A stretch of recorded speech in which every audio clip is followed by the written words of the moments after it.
Ce corps est un soleil, et le corps ne peut nous être donné sans le sang. Le sang ni le corps sans l'âme du Verbe, et l'âme ni le corps sans la divinité du Seigneur, parce que l'une ne peut être séparée de l'autre.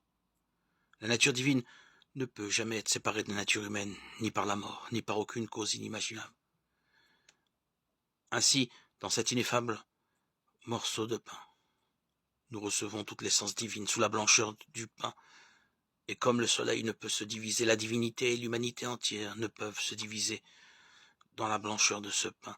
Quand même, ce pain serait divisé en des millions de parties. Dans chacune de ces parties, on trouverait le Dieu et l'homme tout entier.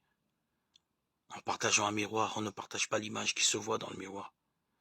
De même, en divisant ce morceau de pain, on ne divise pas la divinité et l'humanité, mais elles se trouvent en chaque partie, dans leur totalité, et sans être diminuées.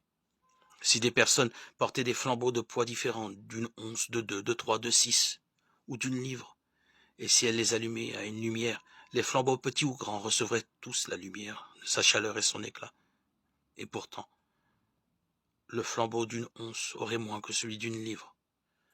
Il en est de même de ceux qui reçoivent ce morceau de pain. Chacun porte son flambeau, c'est-à-dire le saint désir avec lequel il reçoit cette offrande, ce pain de vie qui donne la vie. Gloire à Dieu, qui est, qui était et qui vient, pour les siècles des siècles. Amen. Alléluia.